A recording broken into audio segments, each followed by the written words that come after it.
Hello दोस्तों, आप सभी का स्वागत है आपके अपने यूट्यूब चैनल नॉलेजपुर पर। आज के वीडियो में हम पढ़ने वाले हैं पॉलिटिकल साइंस। यह एक ब्रांच है, यह एक शाखा है सामाजिक विज्ञान यानी एसएसटी सोशल साइंस का। इसका आज चैप्टर 2 हम पढ़ने वाले हैं और चैप्टर 2 क्या है? लोकतंत्र में निस्सत्ता में साझेदारी की कार्यप्रणाली। कहाँ पर? लोकतंत्र में। ये इसका दूसरा अध्याय है और दूसरे अध्याय का यह शायद आज दूसरा पार्ट है, आप देख लीजिएगा। हम इनसे पहले पार्ट में पढ़े हुए थे। हमने समझा कि लोकतंत्र में सत्ता की साझेदारी क्यों ज़रूरी है। हमने इसी में उदाहरण स्वरूप श्रीलंका और बेल्जियम में हुई घटनाओं का भी हमने अध्ययन किया। उनके हमने कुछ पहलुओं को देखा, 3 मूल पहलुओं को हमने लास्ट वीडियो में देखा था और मैंने बहुत ही सरल शब्दों में आपको समझाने का प्रयास किया है। अगर आपने पहले वीडियो को नहीं देखा है तो मैं एक बार रिकमेंडेड करूंगा आपको कि एक बार आप उसे ज़रूर देखिए, 100% समझ में आएगा। क्योंकि याद रखिए, ये जो हमारा एसएसटी का जो ब्रांच है पॉलिटिकल साइंस, इसमें राजनीतिक शास्त्र में आप रट नहीं सकते हैं। यह रटने वाला नहीं है। यहाँ पर आपको समझना पड़ेगा, अंडरस्टैंड होना पड़ेगा। अगर आप अभी सिर्फ आपके दिमाग में यह है कि मुझे अच्छा अंक स्कोर करना है तो फिर आप नहीं पढ़ पाओगे और अभी तो आप पास कर जाओगे एग्ज़ाम, लेकिन आने वाले समय में फिर आपको यही सब पढ़ना पड़ेगा। इसीलिए आप थोड़े से कंसंट्रेशन के साथ, और कंसंट्रेशन के साथ में पेशेंस होना चाहिए, आपके अंदर धैर्य होना चाहिए। आप वीडियो को पूरा वॉच कीजिए, 100% आपको कुछ सीखने को मिलेगा। तो हम उनसे आगे आज समझने का प्रयास करते हैं। तो पहला क्या है कि लोकतंत्र में व्यापारी, उद्योगपति, किसान, शिक्षक, औद्योगिक मजदूर जैसे संगठित हित समूहों सरकार की विभिन्न समितियों में प्रतिनिधि बनकर सत्ता में भागीदारी करते हैं। ये सभी के सभी या अपने हितों के लिए सरकार पर अप्रत्यक्ष रूप से दबाव डालकर उनके फैसलों को प्रभावित कर सत्ता में अप्रत्यक्ष रूप से हिस्सेदारी करते हैं। ये एक्चुअल में ये सेंटेंस क्या कह रहा था, क्या आपने समझा? मतलब हमारे देश के जो उद्योगपति हैं या फिर जो व्यापारी हैं या फिर जो किसान हैं या फिर जो मध्यम वर्ग के लोग हैं या फिर औद्योगिक जो मजदूर हैं जो उद्योगों में यानी फैक्ट्रियों में काम करते हैं, तो इन सब का संगठित हित यानी जो इन सब के लिए बेहतर चाहता है, तो ये सभी के सभी या तो अप्रत्यक्ष रूप से सरकार की सत्ता में भागीदारी बनते हैं या तो फिर ये प्रत्यक्ष रूप से। तो अप्रत्यक्ष रूप से कैसे बनते हैं? तो कभी कभी क्या होता है, सरकार जब कुछ फैसले लेती है तो वहाँ पर जब वो फैसला इन सभी लोगों के लिए, किसी भी वर्ग के लोगों के लिए अगर उनके हितों के लिए सही नहीं होता है तो वो लोग फिर बाद में आवाज़ उठाते हैं और अपनी आवाज़ को तब तक बुलंद रखते हैं जब तक सरकार उनकी बातों को मान ना ले या फिर उस फैसले को बदल ना दे, या फिर जो उनके हितों में फैसले नहीं लिए गए हैं जब तक वो फैसला लागू ना हो जाए तब तक वो आवाज़ या फिर आंदोलन करते रहते हैं। अभी वर्तमान समय में आप इसके उदाहरण स्वरूप अभी किसान आंदोलन को देख सकते हैं। ये अब 1.5 साल से भी ज़्यादा होने वाला है। अभी तक किसान कुछ किसान, सभी नहीं, कुछ किसान जिद पर अड़े हुए, तो वो लोग अप्रत्यक्ष रूप से सत्ता में भागीदार होते हैं। प्रत्यक्ष रूप से कौन? इन्हीं का कोई समूह का व्यक्ति अगर सरकार में किसी मंत्री पद पे है या सरकार के किसी भी का मतलब कार्यमंडल में है तो वो प्रत्यक्ष रूप से है। और जब आप सरकार के लिए हुए फैसले को दबाव डालकर जब आप उनको बदलवा देते हो तो आप मतलब अप्रत्यक्ष रूप से सत्ता में आप हिस्सा लेते हो। तो यही चीज़ यहाँ पर 3-4 लाइन में है, तो इनसे ज़्यादा कंफ्यूज नहीं होना, ये सब समझने वाला है, ठीक है। दूसरे क्या है कि राजनीतिक दल लोगों के ऐसे संगठित समूह हैं जो चुनाव लड़ने और राजनीतिक सत्ता हासिल करने के उद्देश्य से प्रतिस्पर्धा करते हैं। देखिए, अब प्रश्न बनता है कि अच्छा राजनीतिक दल समझ में आया, तो अब यहाँ नहीं, एक लाइन छूट गया था। राजनीतिक दल सत्ता में साझेदारी का सबसे जीवंत स्वरूप है, यानी सत्ता में जो साझेदार का है या जो कार्यप्रणाली है उसमें सबसे जीवंत स्वरूप जो है वह है राजनीतिक दल। तो अब प्रश्न बनता है कि राजनीतिक दल क्या है ना? तो राजनीतिक दल लोगों के एक ऐसे संगठित समूह हैं जो चुनाव लड़ने और चुनाव लड़ने के साथ साथ क्या राजनीतिक सत्ता हासिल करने के लिए ये लोग प्रतिस्पर्धा करते हैं एक दूसरे दल के खिलाफ। तो आप ओरल भाषा में इसको क्या बोल सकते हैं? राजनीतिक दल क्या है? तो राजनीतिक दल यह एक खास वर्ग के लोगों के उनके विचारधाराओं का, जो भी राजनीतिक दल का जो विचारधारा है उनके मानने वाले लोगों का यह एक समूह है। तो इसीलिए हमारे यहाँ अलग अलग राजनीतिक दल है और सभी राजनीतिक दल का देखिएगा तो उनकी अलग अलग विचारधाराएं हैं। कभी भी सभी राजनीतिक दल का एक समान विचारधारा नहीं हो सकता है। अगर एक समान विचारधारा होता तो हमारे देश में भी सिंगल पार्टी होती। उनके बाद क्या है बच्चा, उनके बाद ध्यान दीजिएगा तो सत्ता का, अच्छा याद रखिएगा, प्रतिस्पर्धा, विभिन्न विचारधारा या फिर सामाजिक समूह हितों के लिए काम करता है। तो राजनीतिक दल का काम क्या है कि लोगों के बीच में ये लोग तो पहले प्रतिस्पर्धा कर कर इनका मूल उद्देश्य होता है सत्ता को हासिल करना, यानी चुनाव जीतना। चुनाव जीतने के बाद इनके क्या उद्देश्य होते हैं, तो लोगों के बीच में जो किसी भी मैटर को लेके जो उनके बीच में संघर्ष होना शुरू हो जाता है, उनके बीच में जो प्रतिस्पर्धा होने लगती है, प्रतिस्पर्धा अच्छी चीज़ है लेकिन यहाँ पे नेगेटिव सेंस में है, तो उनको समाप्त करने का कार्य कौन करेगा, तो राजनीतिक दल करेगा। उनके साथ जो विभिन्न विचारधारा है लोगों के बीच में, उनको भी एक धागा में पिरोने का काम कौन करेगा, पिरोने का, तो वह भी राजनीतिक दल करेगा। और इनके साथ जो सामाजिक समूह के हितों के लिए भी काम जो करेगा वो कौन करेगा, तो वह करेगा राजनीतिक दल यानी राजनीतिक पार्टी। अब देखिए, सत्ता का प्रत्यक्ष रूप तब दिखता है कब, जब दो या दो से अधिक दलें मिलकर चुनाव लड़ती है या सरकार बनाती है। सत्ता का प्रत्यक्ष रूप, वास्तविक रूप आपको देखने को कब मिलेगा, जब सरकार बनाने के लिए राजनीतिक दल दो या दो से अधिक पार्टियों के साथ मिलकर चुनाव लड़ती है, या फिर वो सरकार बनाने के लिए दो या दो से अधिक पार्टियों के साथ मिल जाती है। ऐसा प्रत्यक्ष रूप क्यों बोला गया, क्योंकि सभी पार्टियों का अलग अलग विचारधारा होता है और जब वो लोग मिलकर चुनाव लड़ते हैं तो वहाँ पे उनको भी एक दूसरे पार्टी के जो विचारधारा हैं उनको एक्सेप्ट करना होता है, क्योंकि उनको सरकार बनाना है, ठीक है।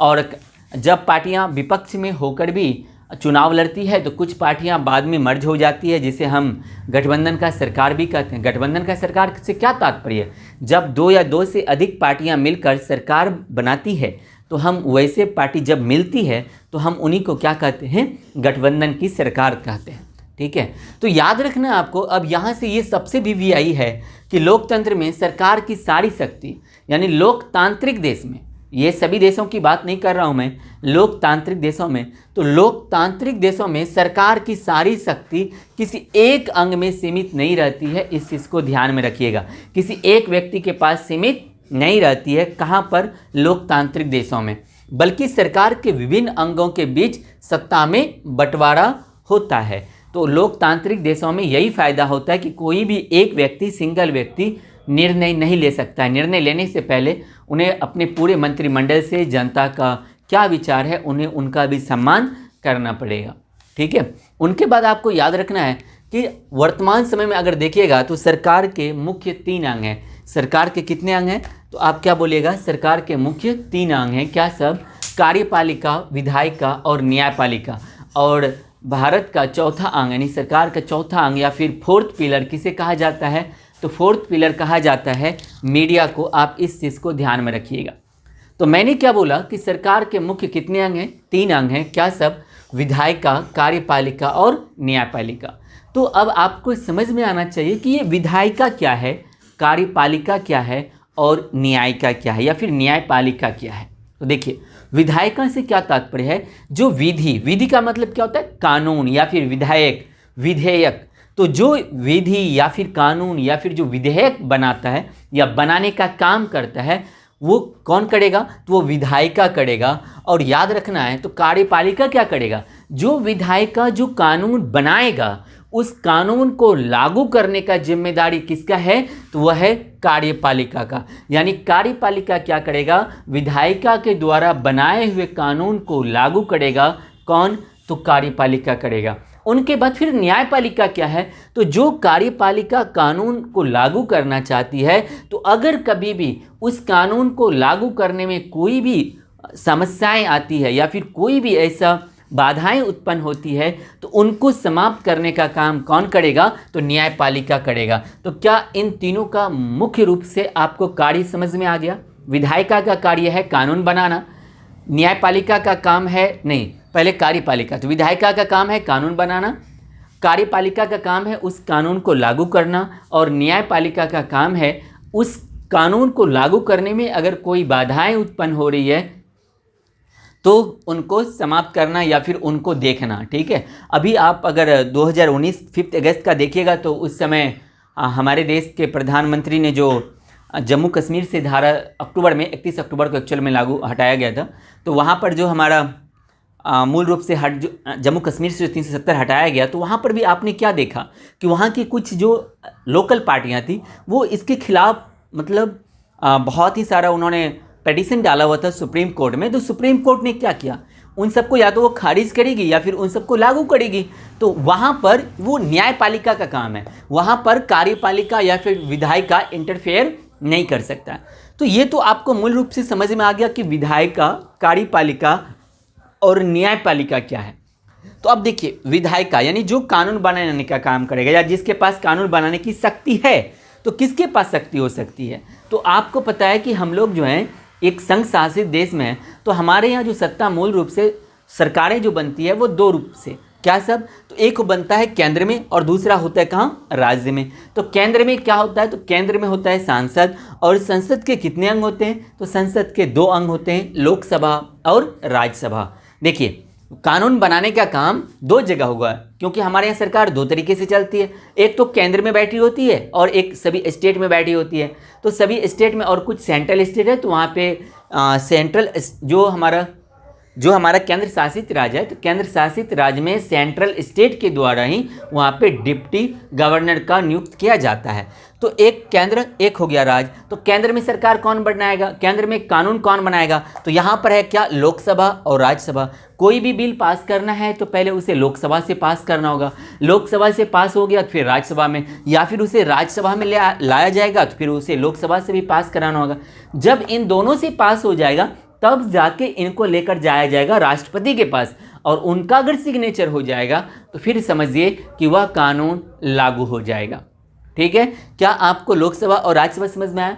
बाद में मैं particular video proper dedicated Lok Sabha पर अलग, राज्यसभा पर, इन सब पर भी मैं लेके आऊँगा। ठीक है, तो उनके बाद है राज्य। राज्य में कानून कौन बनाएगा, कानून बनाने की शक्ति किसे है, तो आप क्या बोलोगे, यहाँ पर रहता है विधानमंडल। कौन रहता है, विधानमंडल। जैसे केंद्र में संसद, उसी प्रकार से किसी भी राज्य में क्या होगा, विधानमंडल होगा। जैसे केंद्र में संसद के 2 अंग लोकसभा और राज्यसभा, उसी प्रकार से विधानमंडल के भी 2 अंग, क्या सब, एक तो हमारा विधानसभा और दूसरा हमारा विधान परिषद।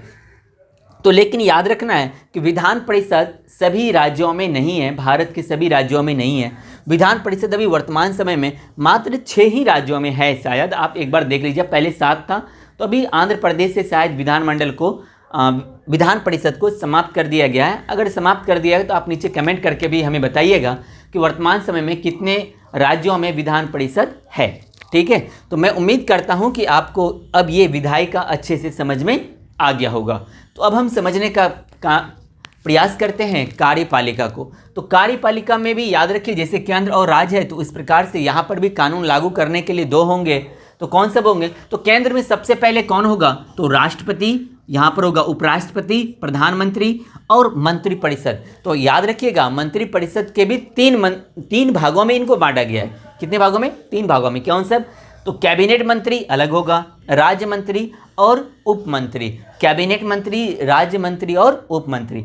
अब देखिए, जो यहाँ पे लोकसभा और राज्यसभा से बिल पास होगा तो इनको राष्ट्रपति, उपराष्ट्रपति, प्रधानमंत्री, ये इन सब का कार्य क्या है, तो उनको लागू करना। तो केंद्र में याद रखिएगा, केंद्र सरकार में जो हेड ऑफ होता है ना, जिनके पास पूरा पावर है, वो रहता है किनके पास, राष्ट्रपति के पास। लेकिन याद रखिएगा, जो रियल पावर होता है ना, रियल पावर, जो उस पावर का यूज करता है, वह करता है कौन, प्रधानमंत्री। इस चीज़ को आप ध्यान में रखिएगा। यानी राष्ट्रपति के सिग्नेचर के बिना कुछ नहीं होगा, लेकिन उसके पास जितना ही पावर है, उस सभी पावर का यूज कौन करता है, मूल रूप से वो करता है प्रधानमंत्री। इसीलिए आप देखे होंगे कि ज़्यादातर, बहुत कम ही आपको राष्ट्रपति के बारे में सुनने को मिलता होगा, लेकिन आप ज़्यादातर या प्रत्येक दिन आप प्रधानमंत्री के कार्यों के बारे में ही सुनते होंगे।